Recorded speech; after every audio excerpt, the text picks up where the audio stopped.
Hey guys, what is happening? And welcome to another episode of my top 10 albums of the week. This is the second episode, as you can tell, and basically, if you are new to the channel, the point of this series is to recommend to you guys some albums to check out if you're looking for new music and albums that could potentially get you into the realm of heavy metal music. So again, I'm changing up the presentation of these videos on the second channel because I think in order for me to upload more consistently on this channel, the files will need to be a hell of a lot smaller in order for me to upload them. So forgive me if you cannot actually see me on camera, etc., etc. But I think in order to post content more frequently and consistently, I'm going to need smaller files since my hard drive is running out of space very fast. Anyway, enough with the excuses. Now it's time to get to the main part of this video, which is to introduce you guys to some new music or to revisit some classics. So what better way to start off this video than with the first suggestion, which would be Hybrid Theory by Linkin Park. The reason why I'm suggesting this album is obviously this is due to the unfortunate passing of the lead singer Chester Bennington, and the reason why I'm recommending this album is because for those of you maybe who have either only familiarized with Linkin Park by listening to mainly their newer stuff, or if not that, maybe you're I don't know, you're a young kid just about to go into his or her teens, and you're looking for some new music to get into. This is definitely one of those albums that need to be revisited and checked out. Hybrid Theory had a huge impact on an entire generation of kids and teenagers and how they perceive how they perceived music. This includes myself. This was the album that actually got me into heavy metal. Prior to listening to this album, the things that kind of piqued my interest in the genre or any kind of cool aggressive sounding music prior to listening to this was actually the Batman Beyond soundtrack and the music I would hear in games such as Devil May Cry, Tekken, and Bloody Roar. But this was the first album by a band that actually put out music as a band, was signed to a record label, etc., etc. That I actually listened to, and this is an absolute must listen, a definite classic. It is definitely the band's best work because when it was released, it was completely different from a lot of the other new metal that was coming out at the time. Linkin Park really set themselves apart from the rest of the pack when it came to the new metal movement, and basically when the genre was kind of starting to wane we were busy transitioning into the 2000s and leaving the 90s behind, it kind of renewed the interest in the genre, and this album kind of like ensured that new metal continued being a popular genre at least until more or less around 2005, where they I think that was the year they released Meteora, or no, Meteora is 2004. But anyway, you get the idea. This was kind of the album that kind of ensured that new metal still retained its level of popularity for a couple of years into the 2000s, before metalcore became very popular, and now we have deathcore being the more popular genre. So I highly recommend revisiting this album. Definitely some of their one of their best works ever. Definitely impacted a lot of my favorite artists that I listen to now. So yeah, and this album definitely was Chester's vocal range at its absolute best. And there's for an album that had a lot of, if you want to label it as such, if you want to, simplistic riffs, simplistic and catchy riffs. Even though it had that, the music still had a lot going on to it. There was so much going on in it, and I'm not going to claim it was very technical and stuff like that, but there definitely was a lot going on with all the different rap elements, the electronic elements, everything there. Linkin Park really, this particular Linkin Park album really helped me find what kind of music I really enjoyed, the kind of music I really wanted to listen to. So if you are into rap and if you are into metal, then definitely check out Hybrid Theory by Linkin Park, and again, may Chester Bennington rest in peace. Anyway, we go on to the next album, which is Damage Theory by Illidiance. Illidiance are a cyber metal band based in Russia, and now all their songs are in English. But the interesting thing about these guys is that they weren't always a cyber metal band. This band started off, I think, as either as a black metal band or a symphonic black metal band. It was either one of the two, I cannot remember, but I never checked out their earlier material. But I do know, based on listening to a bunch of their interviews and doing some research on them, that they were originally a black metal band. This was they did release one or two singles indicating their shift to this sound prior to this album, but this was their debut full-length album, and it did extremely well in Russia, and it actually did quite well within the certain underground parts of the metal community around the world. It did pretty well. Also, with this album solidified their sound.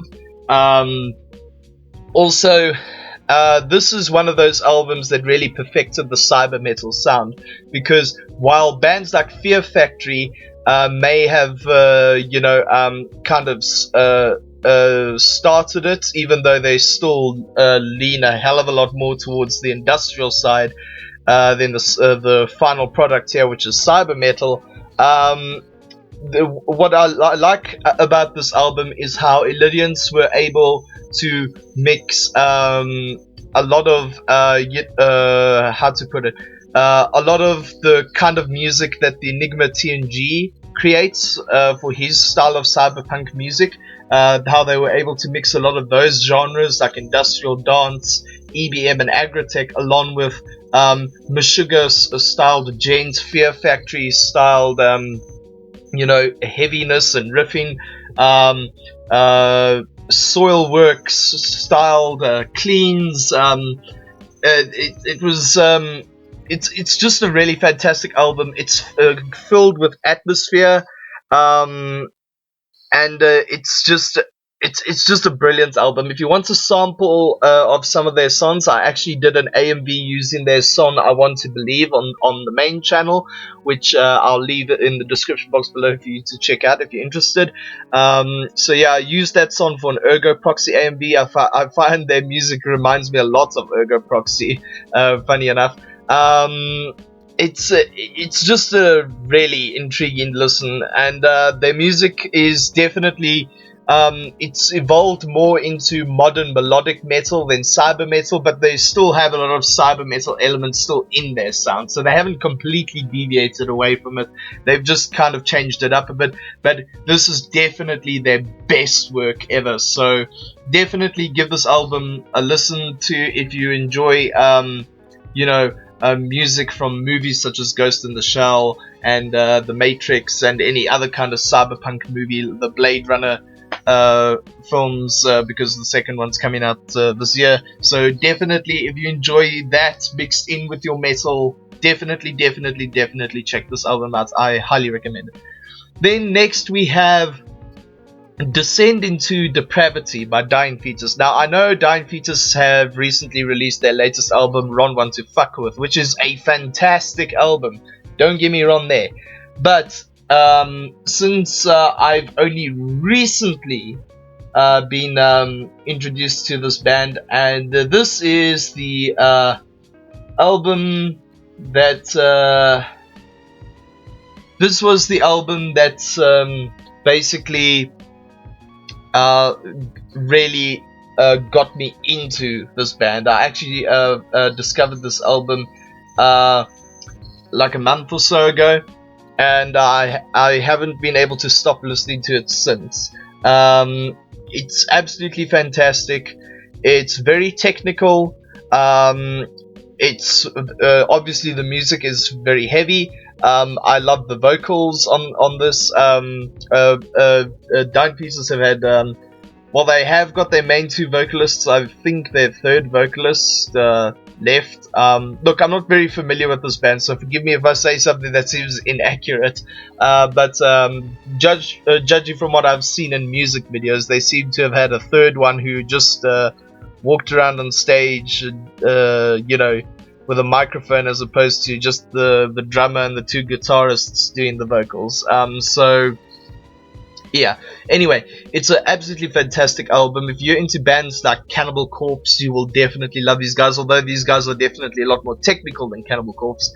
But their music is just fantastic. Very fast, very brutal.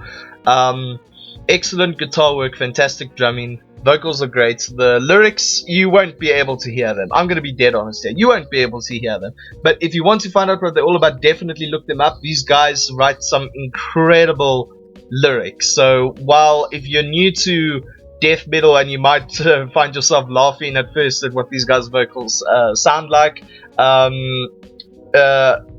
I still highly recommend that you at least check out the lyrics, you know, so that you can kind of get over that initial what the fuck is this feeling, you know.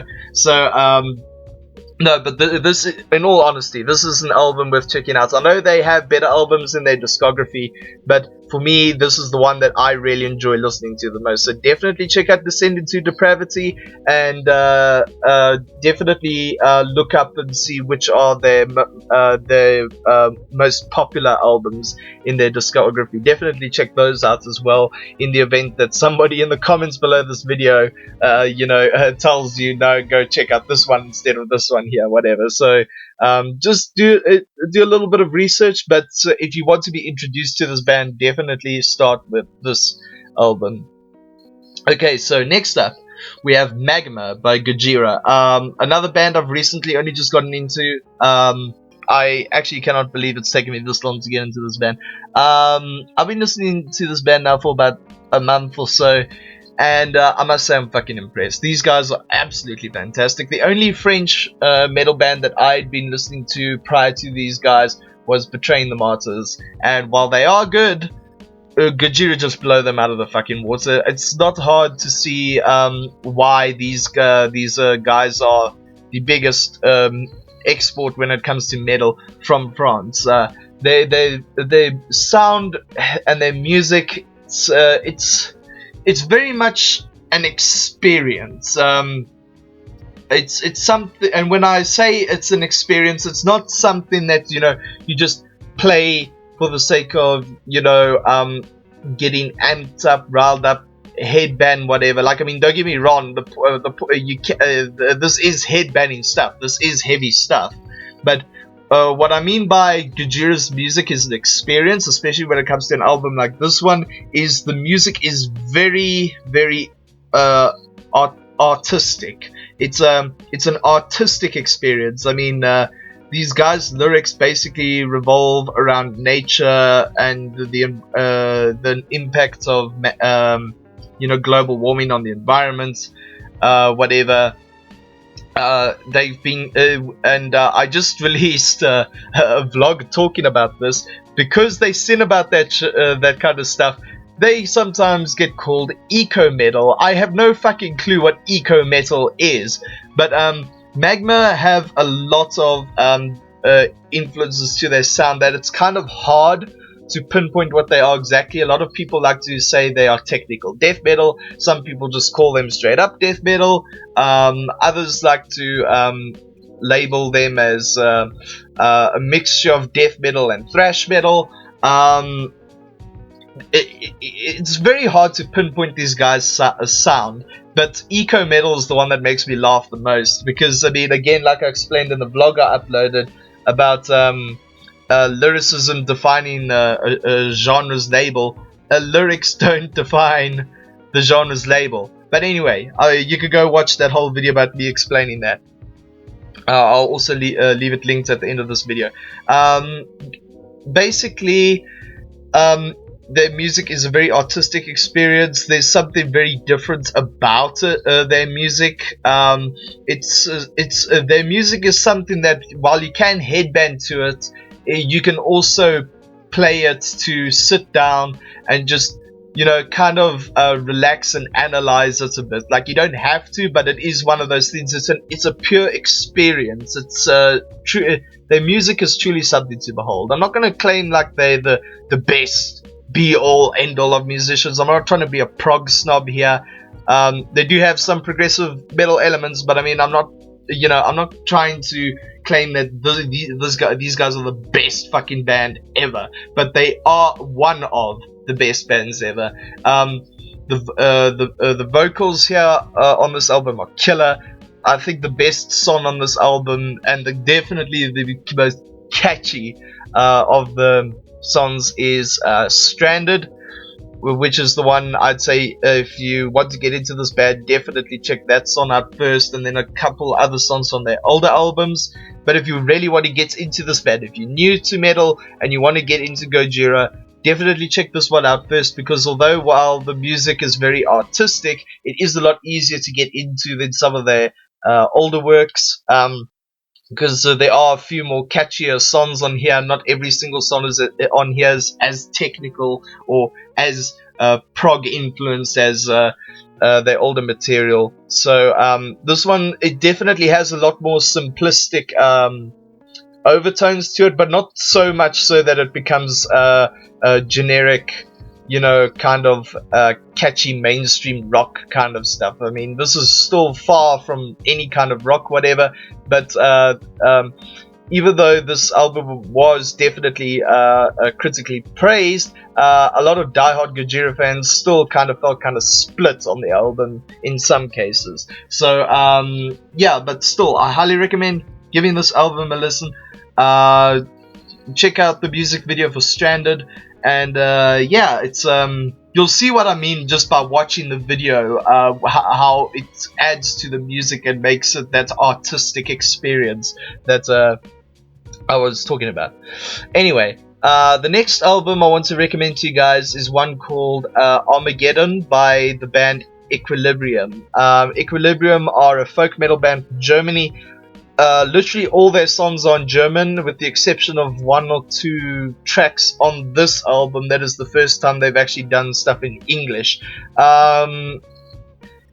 This band, what I fucking love about them is the fact that they are able to blend a somewhat black metal style with very upbeat, melodic elements. They give everything of theirs a very fantasy edge to them. And what I love about this album is there's actually a song they released as a single just to troll on their fans, because they've had several lineup changes. One of their most recent lineup changes being their bassist, one of the original founding members. She left, I think it was a year or two ago, or something like that, and now they got obviously a new person taking over the role. But they released a song to basically troll on their fans, and the reason why it was a troll song is because metalheads, for the most part, seem to fucking hate it when a metal bands incorporate dubstep elements to their music, and dubstep is the last thing I'd expect from folk metal. But I think this the song on the troll song on this album is called Born to Be Epic. So definitely check that out. I mean, I think it's a great song. It's not the best song ever. I'm not gonna claim that.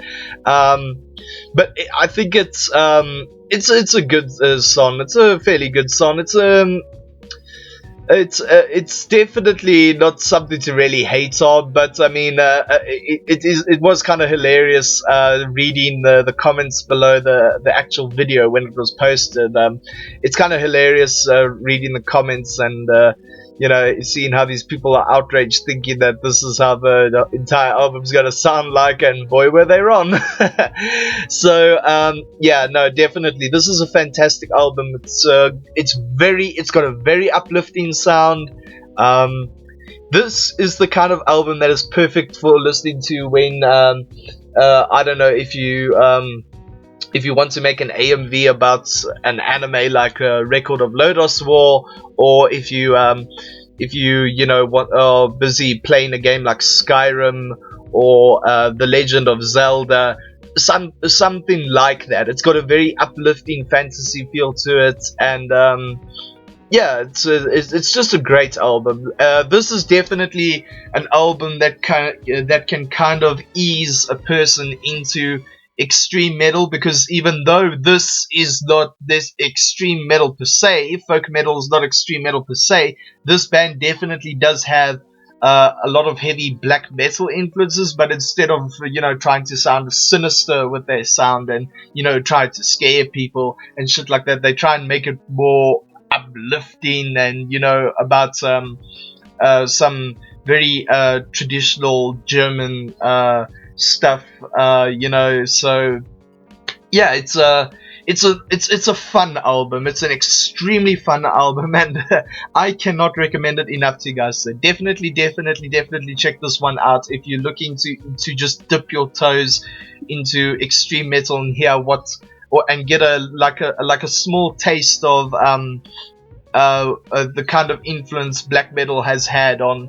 other genres. So definitely check this one out. I know some people in the comments are going to say there are better albums of theirs, and yes, while I do agree with that, this is one that can kind of ease people in more, as opposed to the other ones where it's still kind of a bit heavier and might kind of sort of scare some people off. So this one is a lot easier to get people into. So that's the kind of viewpoints I'm trying to get across here. I'm not trying to discredit the better albums like Sagas. I'm just saying this one is a lot easier to get into.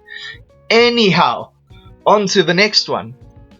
The next album we have here is The Last Stand by Sabaton. This was released last year. Sabaton are gaining a lot of popularity, and it's not hard to see why. These guys, they're from Sweden, and their music.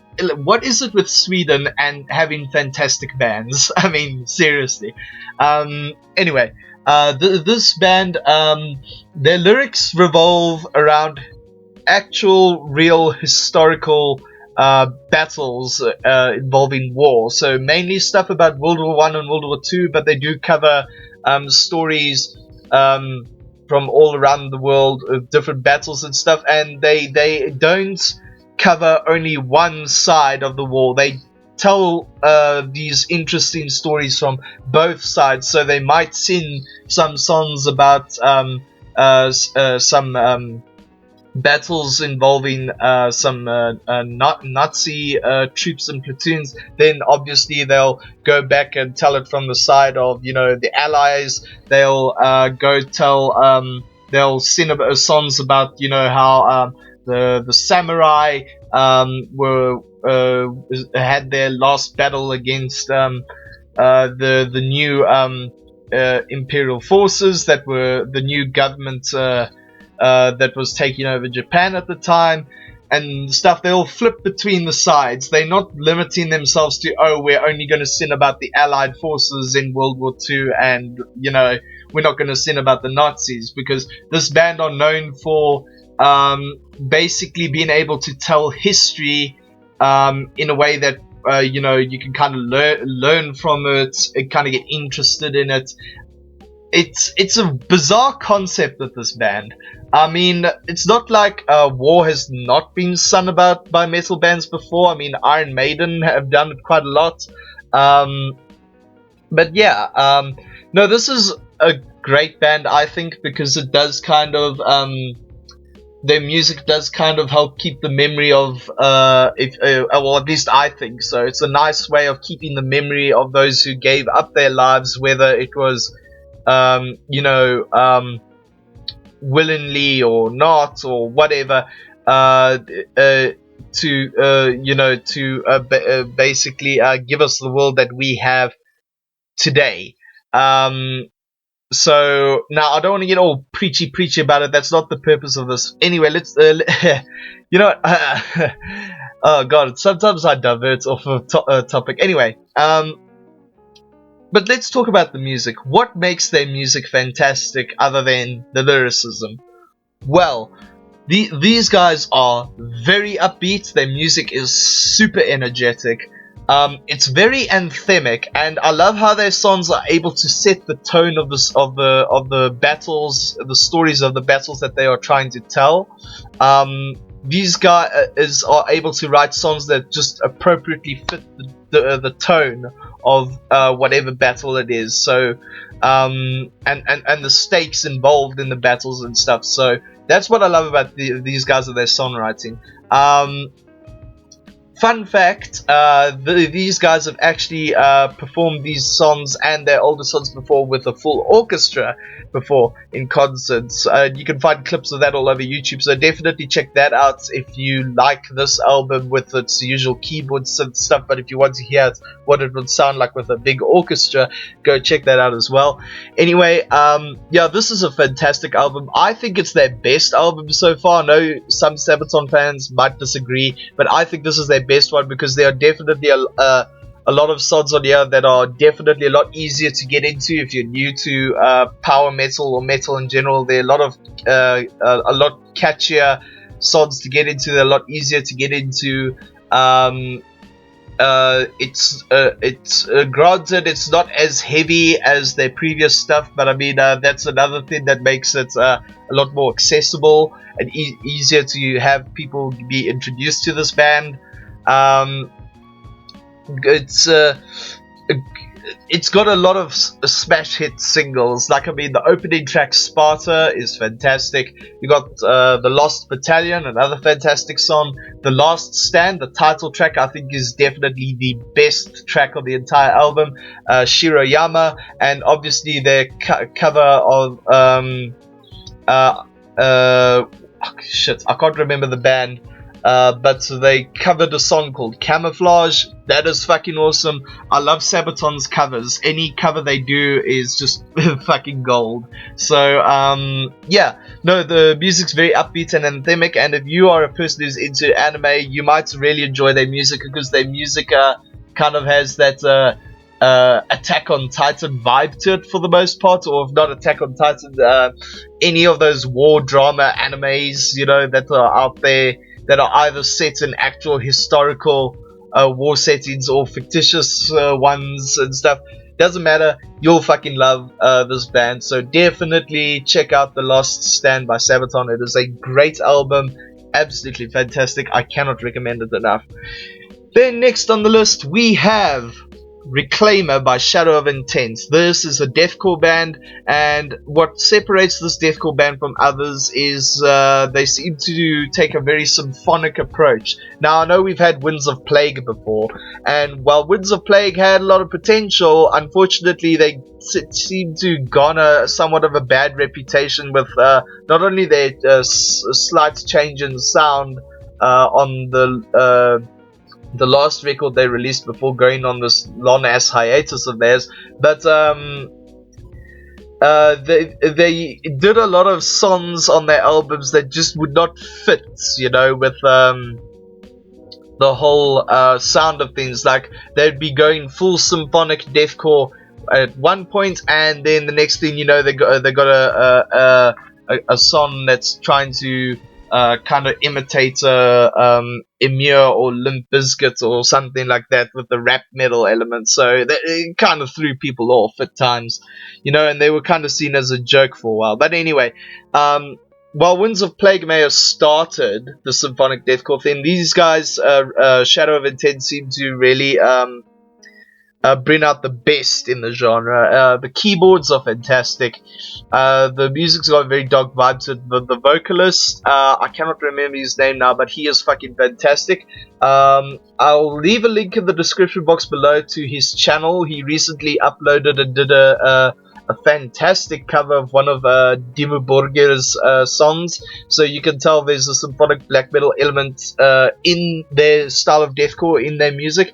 This album is absolutely fantastic. Not only that, the instrumentation and the vocals good, but I mean, this album has a lot of guest stars on it. I mean, this album even has Alex Terrible of Slaughter to Prevail as a guest vocalist on here, with a whole bunch of others, and it is an absolutely atmospheric album. Incredible. It's heavy as fuck.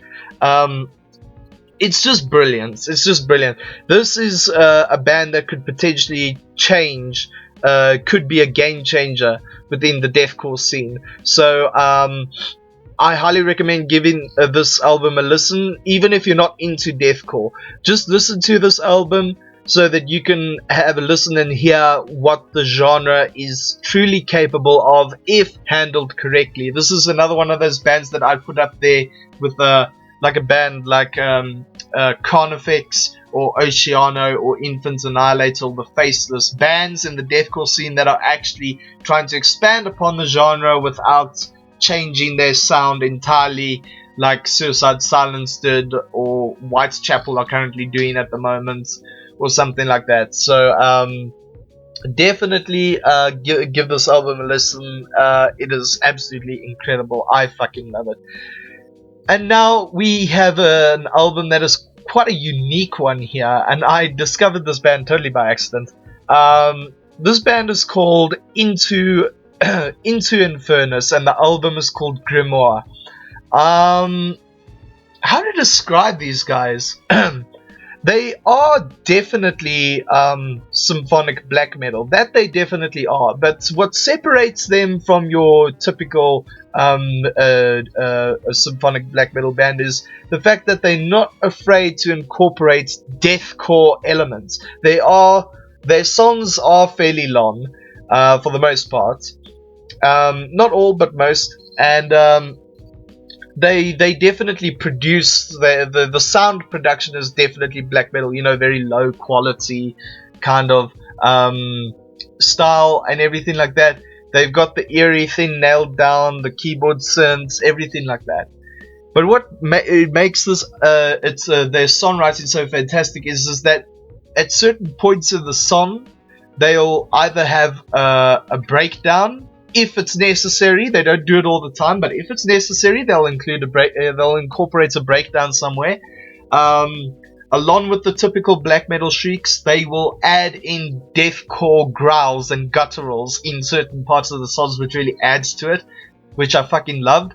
The keyboard synths are fantastic, and another thing I loved about this album is that I think it's on the last track, or one of the last tracks, the tracks before the album ends, is they actually get clean female vocals. Clean female vocals, something that I have been dying to see within deathcore music.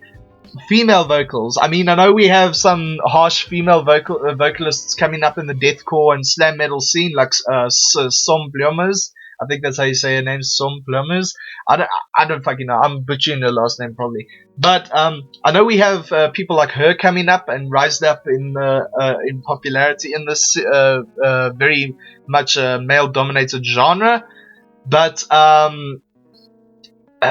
this part kind of reminded me of the recent album that Fallujah put out, and I know Fallujah technically aren't deathcore anymore.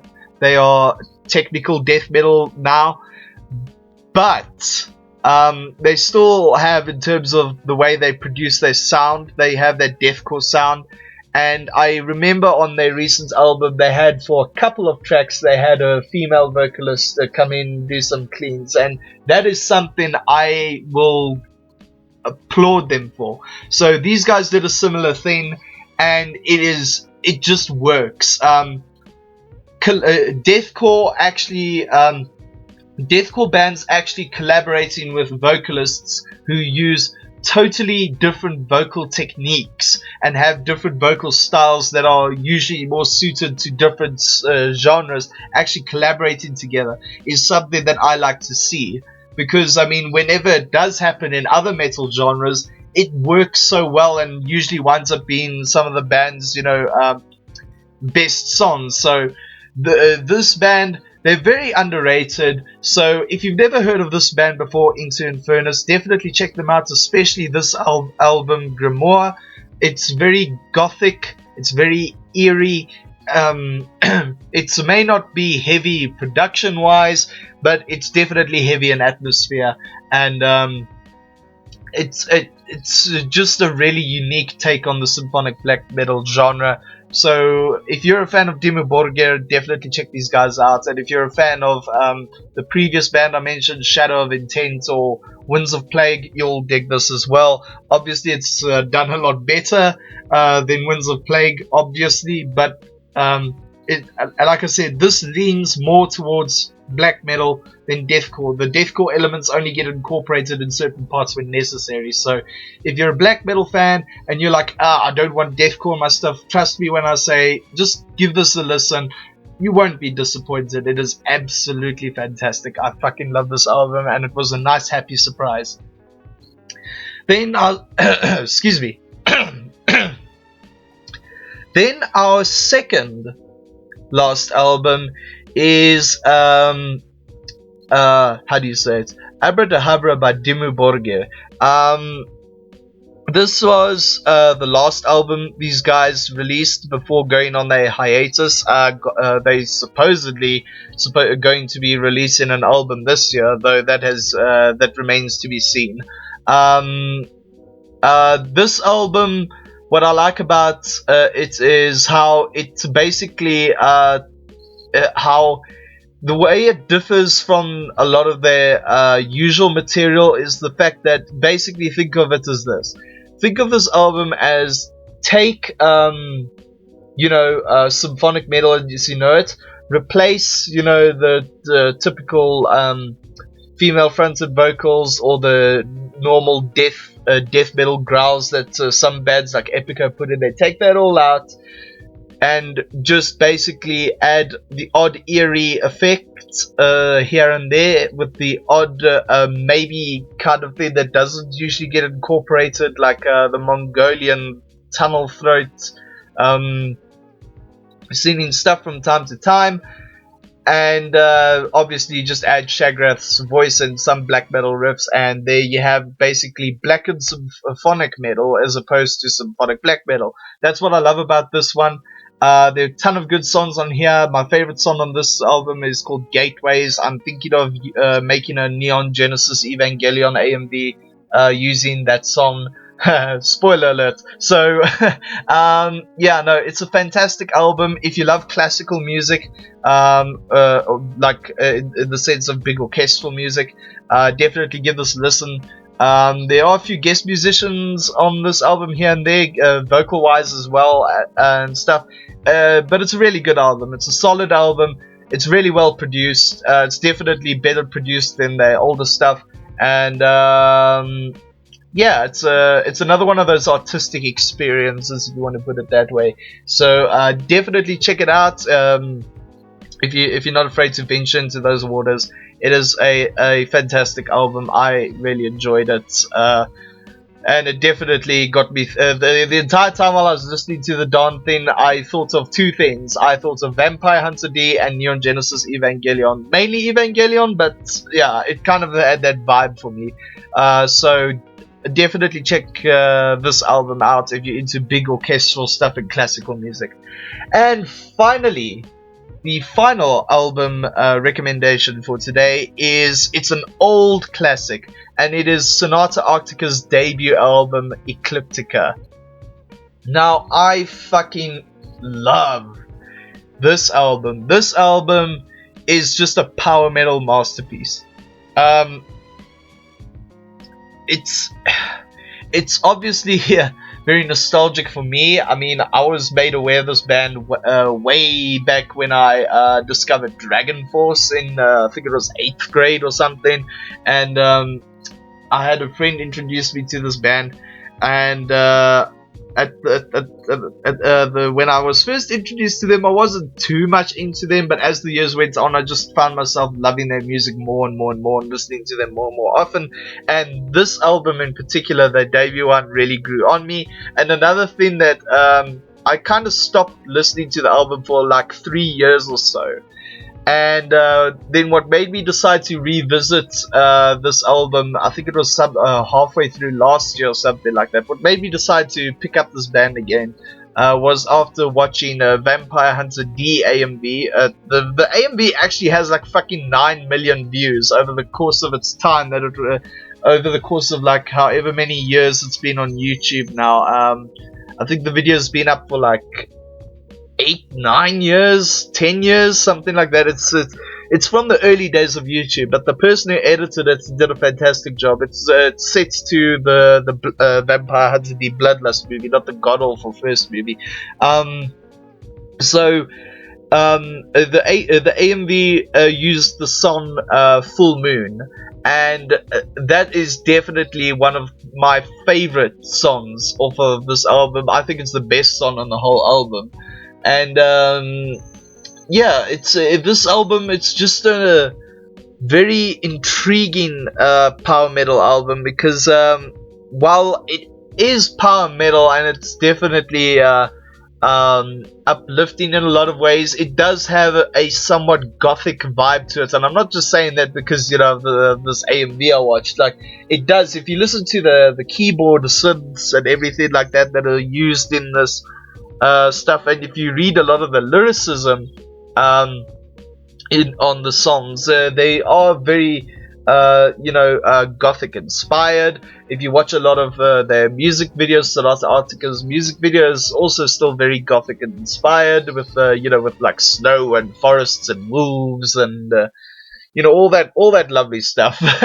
So yeah, no. While the band have changed their sound throughout the years, although they seem to be somewhat, like not much, but somewhat going back to this kind of sound again. They are a great band. They're a fantastic band. Their vocalist can really sing. I fucking love his voice. It's something that's really hypnotic, something to really behold. He's an incredible vocalist. I can't remember his name now. And even if I do remember his name now while talking to you guys, I'll probably butcher the pronunciation, so I'm not even gonna bother. But their vocalist, he can really sing. He's absolutely incredible. He has a fantastic range. The guitarists on here are fucking talented. I love the keyboard synths on here, especially the keyboard solos. Like, holy cow, that shit is fan-fucking-tastic. And yeah, it's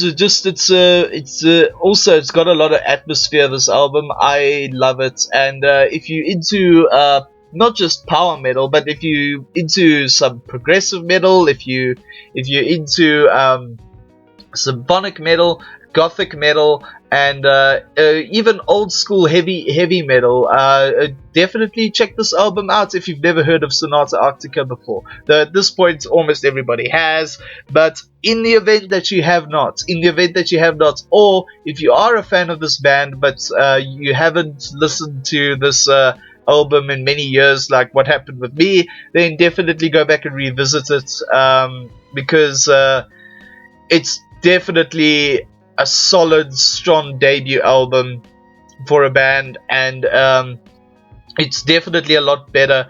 This original version of the album, it's a hell of a lot better than the revisited version, which has got like really weird sounding production and kind of ruins the feel of these original ones, and they kind of change up the choruses a bit in terms of the build up to them or when to drop certain notes. So don't listen to the remastered one. Only check out the remastered one if you want to, and if you feel like maybe this one not for you. But I still prioritize listening to this one over the remastered version. So definitely give Ecliptica by Sonata Arctica a listen.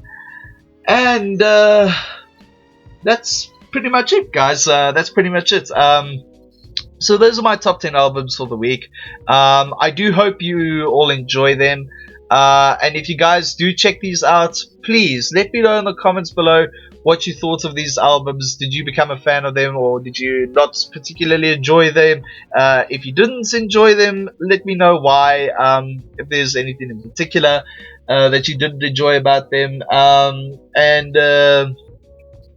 Yeah, and maybe if you have any recommendations of your own, you can also leave them in the comments as well. And yeah, guys, so thank you very much for tuning in. I do hope you enjoyed this video. If you did enjoy it, be sure to drop it a like, subscribe to the channel. Be sure to check out the main channel as well, where I mostly upload most of my content.